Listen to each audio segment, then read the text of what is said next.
Hi guys, आज Berger paints में बहुत बड़ी गिरावट हुई है। 5% से ज़्यादा स्टॉक गिरा हुआ है। अभी ये वीडियो मैं मार्केट आवर्स में रिकॉर्ड कर रहा हूँ। सो अभी तो बर्जर पेंट्स 5% से ज़्यादा गिरा हुआ है और मोस्ट प्रोबेबली इसी के आसपास इसकी क्लोजिंग होगी। सो क्या है पूरा मामला, क्यों बर्जर पेंट्स इतना ज़्यादा गिर रहा है? ये देखिए कितनी बड़ी बड़ी डीप रेड कैंडल्स बन रही हैं और बिल्कुल भी सांस नहीं मिल रही है इस स्टॉक को।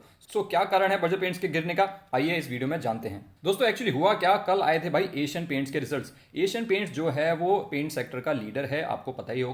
50% से ज़्यादा का मार्केट शेयर है। उसके ऊपर मैंने यहाँ पे वीडियो भी डाली थी आपके लिए। यहाँ पे मैंने एशियन पेंट्स के रिजल्ट्स को एनालाइज किया था। अब आप लोगों को पता होगा सबसे पहले आईटी सेक्टर में आते हैं टीसीएस के रिजल्ट्स, उसके बाद पूरे के पूरे सेक्टर की टोन सेट हो जाती है, क्योंकि लीडर के रिजल्ट से ही पता चल जाता है कि बाकी कंपनीज के रिजल्ट्स किस प्रकार के आएंगे।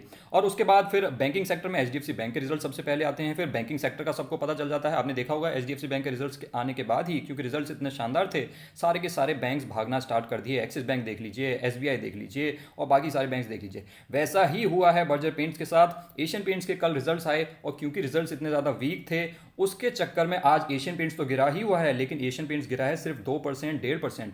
बर्जर पेंट्स गिरा पड़ा है 5%, क्योंकि उसको लग रहा है कि अगर एशियन पेंट्स की हालत इतनी ज़्यादा खराब है तो बर्जर पेंट्स की हालत तो और भी ज़्यादा खराब होने वाली है। और ये चीज़ मैंने कल आपको इस वीडियो में भी बताई थी कि एशियन पेंट्स के रिजल्ट्स बहुत ही ज़्यादा वीक हैं और ये स्टॉक इतना ज़्यादा भागा हुआ था, तो यहाँ पे गिरावट तो आ सकती है। लेकिन एशियन पेंट्स तो दोस्तों मार्केट का लीडर है, इसको होल्ड करने में लोगों को दिक्कत नहीं आती है, तो ये उतना ज़्यादा नहीं गिरेगा। लेकिन इसको देख करके बाकी स्टॉक्स ज़्यादा गिर सकते हैं। और मैंने ये भी बताया था आप लोगों को कि अगर आपको पेंट सेक्टर में जाना है तो आपको सिर्फ एशियन पेंट्स के साथ जाना पड़ेगा। बाकी बर्जर पेंट्स या किसी और पेंट्स के साथ जाएंगे तो उसमें बहुत ज़्यादा रिस्क है। चलिए देखते हैं कि कल मैंने आपको उस वीडियो में क्या बताया था, और इसी वजह से आपको यहाँ पे प्रॉफिट में भी गिरावट देखने को मिलेगी। अगर लीडर की ये हालत है दोस्तों, तो आप बाकी के इस सेक्टर के स्टॉक्स की हालत समझ सकते हैं किस तरीके की होगी। इसीलिए मैंने आप लोगों के लिए 2 महीने पहले, 3 महीने पहले एक वीडियो डाली थी जिसमें मैंने आपके लिए पेंट सेक्टर के लिए एनालिसिस की थी और उसमें मैंने आपको बताया था कि क्यों आपको इस सेक्टर को अवॉइड करना चाहिए। अगर आपको इस सेक्टर में इन्वेस्ट करना ही है तो सिर्फ एशियन पेंट्स के साथ जा सकते हैं आप। बाकी प्लेयर्स के साथ जाने में बहुत ही खतरा है, क्योंकि इस सेक्टर में अभी बहुत ज़्यादा कंपटीशन बढ़ गया है। इसमें भाई जेएसडब्ल्यू स्टील की एंट्री हो गई है, इसमें एस्ट्रल की एंट्री हो गई है,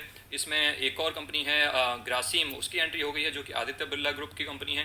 10,000 करोड़ के इन्वेस्टमेंट की उन्होंने बात की है। लगातार उनके इन्वेस्टमेंट की बात आती रहती है इन पेंट सेक्टर। सो काफ़ी सारे बड़े बड़े प्लेयर्स विद डीप पॉकेट्स इस सेक्टर में एंटर कर रहे हैं, और उसके बावजूद अगर इस तरीके के रिजल्ट्स आएंगे तो यहाँ पे थोड़ी सी डिसअपॉइंटमेंट तो होगी ही। तो जैसा कि आपने वीडियो में देखा ही होगा, कल मैंने आप लोगों को बताया था कि भाई इस सेक्टर में बहुत ज़्यादा कंपटीशन बढ़ गया है। जेएसडब्ल्यू स्टील आ गया है, एस्ट्रल आ गया है, ग्रासिम आ गया है। ग्रासिम आदित्य बिरला ग्रुप की कंपनी है। ये तीनों के तीनों बहुत ही बड़े बड़े ग्रुप्स की कंपनीज हैं जिनकी डीप पॉकेट्स हैं। अब ये डीप पॉकेट्स के साथ क्या करते हैं भाई, बहुत सारा फंड्स लेकर के सेक्टर में उतर जाते हैं, और उसमें क्या होता है, बड़े प्लेयर जैसे कि एशियन पेंट्स, उनको ज़्यादा फर्क नहीं पड़ता है, लेकिन उनसे छोटे प्लेयर्स का मार्केट शेयर छिनता चला जाता है। और यही रीज़न मैंने कल आपको उस वीडियो में बताया था। और मैंने ये भी बताया था कि एशियन पेंट्स के रिजल्ट्स कैसे वीक हैं। आप चाहें तो यहाँ पे भी एशियन पेंट्स के रिजल्ट्स को देख सकते हैं। ये देखिए रेवेन्यू कितना आया था, 8457 वर्सेस 8606।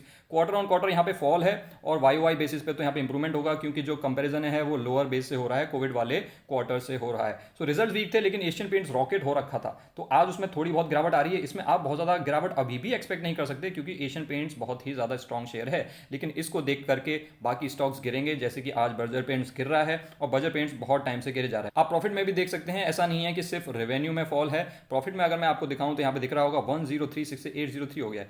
20% का फॉल आपको यहाँ पे नजर आ रहा है। वाई वाई पे तो ठीक है, यहाँ पे 33% का इंप्रूवमेंट है, लेकिन 20% का फॉल है क्वार्टर ऑन क्वार्टर। अब दोस्तों क्या होता है, काफ़ी लोग सिर्फ हेडलाइन देख लेते हैं, और हेडलाइन में सिर्फ वाई ओ वाई नंबर्स लिखे होते हैं, इसीलिए काफ़ी लोगों को पता चलता ही नहीं है कि एक्चुअल में रिजल्ट्स खराब थे, अच्छे थे या कैसे थे। अगर आपको डेप्थ में एनालिसिस चाहिए तो हमारे चैनल को सब्सक्राइब करके रखिए। यहाँ पे आपको डेप्थ में रिजल्ट्स की एनालिसिस और लेटेस्ट अपडेट्स मिलते रहते हैं। और आप अगर डेप्थ में और जानना चाहते हैं तो कल की एशियन पेंट्स की वो वीडियो देख सकते हैं, आपको और भी ज़्यादा क्लैरिटी मिलेगी। फिलहाल अगर मैं बात करूं बर्जर पेंट्स के बारे में, एक साल में स्टॉक 17% से गिर चुका है। और अगर आप एशियन पेंट्स को देखेंगे +1% था कल तक तो, और आज हो सकता है 0% हो गया होगा। सो क्लियरली मार्केट डोमिनेंस जो है एशियन पेंट्स का, वो उसके स्टॉक प्राइस में भी नजर आता है। लेकिन 5 सालों में बर्जर पेंट्स ने भी 133% के रिटर्न दिए हैं, और एशियन पेंट्स ने 170% के आसपास के रिटर्न दिए हैं जहां तक मुझे याद है। So Asian Paints no doubt sector का लीडर है, लेकिन ये रिटर्न्स भी अच्छे हैं। लेकिन दोस्तों अगर आप लोगों ने कल की एशियन पेंट्स वाली वीडियो देखी है तो मैंने आप लोगों को ये भी बताया था कि ये जो रिटर्न्स हैं अब ये आगे भी दे पाएगा कि नहीं दे पाएगा बर्जर पेंट्स आगे के 5 सालों में,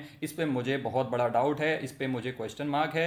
इसीलिए भाई मैं तो एशियन पेंट्स को छोड़ करके बाकी सारे के सारे स्टॉक्स को पेंट सेक्टर में अवॉइड करूंगा। इतने सारे कॉम्पिटिटर्स के आने के बाद भाई हमें रिस्क नहीं लेना है। अगर आप लोगों को लेना है तो ले सकते हैं। फिलहाल अगर मैं आपको बर्जर पेंट्स को चार्ट पे दिखाऊं तो ये देखिए बर्जर पेंट्स की हालत बहुत ज़्यादा खराब चल रही है, और ऐसा नहीं है कि अभी से चल रही है, बहुत टाइम से खराब चल रही है। बीच में थोड़ा बहुत भागता है कि काश इसके रिजल्ट्स में थोड़ा सा इंप्रूवमेंट आ जाए, लेकिन क्योंकि एशियन पेंट्स के रिजल्ट्स में ही इतना फॉल है तो आप मान सकते हैं कि बर्जर पेंट्स के रिजल्ट्स में भी फॉल आएगा, और उसी को ये फैक्टर इन करने की कोशिश कर रहा है। बर्जर पेंट्स के रिजल्ट्स कब आएंगे? बर्जर पेंट्स के रिजल्ट्स दोस्तों नवंबर में आएंगे, अभी नहीं आने वाले हैं। तो उस चीज़ को ये आज ही फैक्टर इन करने की कोशिश कर रहा है, क्योंकि एशियन पेंट्स के रिजल्ट्स कल ही आ गए हैं, और आपको पता ही होगा मार्केट हमेशा 2 कदम आगे चलती है। ऐसा नहीं है कि रिजल्ट्स आने के बाद ये गिरेगा। भाई एशियन पेंट्स के लिए कोई बेंचमार्क नहीं था, क्योंकि और किसी पेंट के स्टॉक के रिजल्ट नहीं आए थे, लेकिन अब एशियन पेंट्स के आ गए हैं और बर्जर पेंट्स के नहीं आए हैं, तो बर्जर पेंट्स को एक बेंचमार्क मिल गया ना। जैसे कि टीसीएस के आ जाते हैं तो इन्फोसिस, एचसीएल टेक्नोलॉजी, इन सब पे असर पड़ता है। एचडीएफसी बैंक के आते हैं तो एक्सिस बैंक वगैरह सब पे असर पड़ता है। वैसे ही एशियन पेंट्स के रिजल्ट आने के बाद बर्जर पेंट की हालत हो गई है खराब। सो मेरे हिसाब से आपको इस स्टॉक को अवॉइड करना चाहिए, और इस सेक्टर को भी चाहे तो अवॉइड कर सकते हैं, अदरवाइज एशियन पेंट्स के साथ जा सकते हैं। ऐसी वीडियोस के लिए चैनल को सब्सक्राइब करें, और ये हमारा दूसरा चैनल है जिसपे और भी ज्यादा अपडेट्स डाली जाती हैं, आप इसको भी चेकआउट कर सकते हैं। इस पे हमने एलटीटीएस के रिजल्ट्स को डिस्कस किया है, इस पे हमने परसिस्टेंट सिस्टम्स के रिजल्ट्स को डिस्कस किया है, और भी बहुत सारे रिजल्ट्स को डिस्कस किया है। और आज दोस्तों इस चैनल पे और भी सारे रिजल्ट्स आने वाले हैं, जैसे कि रिलायंस हो गया, और जितने भी रिजल्ट्स आने वाले हैं इन सब के वीडियोस भी डाले जाएंगे। सो चैनल को सब्सक्राइब करके रखिएगा।